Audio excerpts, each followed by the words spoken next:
As recently as a few months ago, almost no one in the world would have expected that we'd be getting a new Monkey Island game anytime soon, let alone in 2022. Return to Monkey Island's announcement earlier this year came out of nowhere, but it was the very definition of a pleasant surprise. The classic point-and-click adventure series holds a special place in the hearts of many, so to see it coming back in what looks like a very promising fashion is, of course, exciting to see. Ahead of the highly anticipated sequel's launch not long from now, here we'll be going over some key details that you should know about Return to Monkey Island. Development team.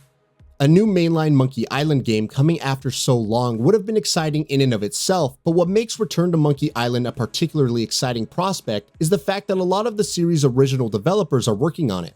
Series creator Rob Gilbert, who directed the first two games, is leading the project, while Dave Grossman is the co-designer. The game's soundtrack, meanwhile, is being composed by Michael Land, Peter McConnell, and Clint Bajakian, who all worked on the previous Monkey Island games. New art style. One of Return to Monkey Island's most talked about aspects since its announcement has been its art style.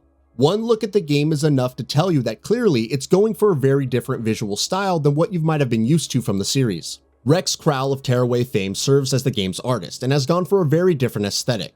Interestingly, Ron Gilbert has said that a pixel art style was initially discussed, but the development team ultimately decided to go with something that players wouldn't be expecting. He wrote in a post on his blog, "We didn't want to make a retro game. I wanted to keep moving Monkey Island forward because it's interesting, fun, and exciting. It's what the Monkey Island games have always done. I wanted the art in Return to Monkey Island to be provocative, shocking, and not what everyone was expecting." Set after Monkey Island 2. Let's get to the really interesting stuff, because Return to Monkey Island is trying some very unique things with its story. It is the sixth Monkey Island game, but it's set directly after the events of Monkey Island 2: LeChuck's Revenge, with the purpose being to finally properly resolve that cliffhanger and other plot threads from the game that still remain unresolved. That said, it doesn't ignore the events of all the games that came after Monkey Island 2, none of which the aforementioned Ron Gilbert was involved in. How it does that should be interesting to see, but Gilbert has provided some curious hints. Speaking with CNET, he said, "The ending of Monkey Island 2 had a huge cliffhanger. I never resolved it. Future games did their best, but we wanted to tackle it head on. While Return to Monkey Island does start right after Monkey 2 ends, it's not a sequel to Monkey 2 either. It's going to be a fun journey. It'll be an e-ticket ride." Series canon. Something that Gilbert has stressed on a number of occasions is the fact that Return to Monkey Island isn't going to mess with the series canon, which, given the kind of series this is, shouldn't come as a surprise. As mentioned earlier, even though Gilbert wasn't involved in the games that came after Monkey Island 2, they are still going to remain a part of the series canon, and in spite of serving as a sequel to Monkey Island 2, Return to Monkey Island is going to remain consistent with the events of the games that come after it in the series chronology. Series conclusion. Monkey Island is coming back after a long hiatus, but it looks like it isn't coming back for long.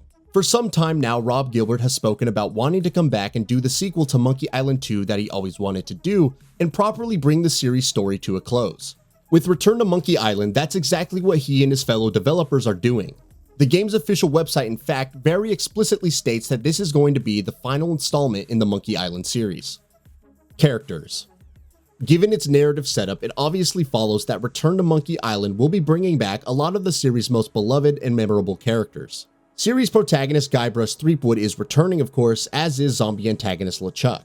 Guybrush obviously won't be alone either, and his usual cohort Elaine Marley will be along for the journey once again. Hell, even the demonic talking skull is returning. Better yet, all of these roles will be reprised by their original actors. Locations. Guybrush is about to find the secret of Monkey Island at long last, and his journey to Return to Monkey Island is going to take him to a number of unique locations, both unique and familiar. Where the latter is concerned, we will, of course, be returning to locations like Melee Island and Monkey Island itself. As you might expect, the game will also feature a number of new islands, with two names that have been mentioned being Bermuda and Terror Island. Gameplay. Like its predecessors, Return to Monkey Island is a classic point-and-click adventure title, which should tell you what to expect from its gameplay.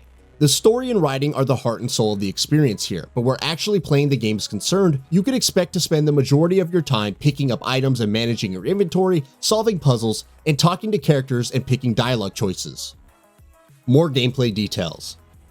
Return to Monkey Island is very much a traditional point-and-click game, but it does make several tweaks and improvements to polish the gameplay of its predecessors. That includes a new UI, some quality of life improvements such as the inventory now using a drag and drop system, reactive dialogue trees, context-sensitive actions, and more. The developers also say that the game's user interface has been designed so that it works well with both controllers and keyboard and mouse setup. Hint system. An interesting concession that Return to Monkey Island is making for current audiences that its predecessor simply refused to make is featuring a hint system. Those who've played the original Monkey Island titles, or really any adventure game of that era, will be more than familiar with the feeling of getting spectacularly stuck on a puzzle and having no idea how to proceed. Speaking with Ars Technica, however, Ron Gilbert said that with the internet and an abundance of guides and walkthroughs, that doesn't have the same effect anymore. As such, rather than having those unnecessary challenges, Return to Monkey Island will let you get hints on how to proceed. Though interestingly, Gilbert has said that they will make sense in the fantasy of the game's world. Casual mode. Return to Monkey Island is also going to feature an easy mode, or a casual mode as it's called in the game. For players who are not looking for much of a challenge and would rather just focus on the story rather than having to play through challenging puzzles, casual mode will simplify the puzzle solving aspect. More than anything else, the developers say casual mode is meant for those who aren't too familiar with the genre. PC requirements. Return to Monkey Island is launching for Nintendo Switch and PC, but if you plan on playing it on the latter, you'll be glad to know that you should be able to run it easily, which isn't surprising for a point-and-click adventure title. Recommended requirements for the game haven't been released, but the minimum requirements are predictably modest. To run the game, you'll need either an AMD FX 4300 or an Intel Core i3-3240, along with either a Radeon HD 7750 or a GeForce GT 640, as well as 8GB of RAM and 4GB of storage. That's all for now. If you enjoy what you saw, please hit the like button. And if you're new to the channel, now is a great time to subscribe. We upload brand new videos every single day. After subscribing, don't forget to enable all notifications by clicking the bell icon. Thanks for watching this video, and we'll see you next time, right here on GamingBolt.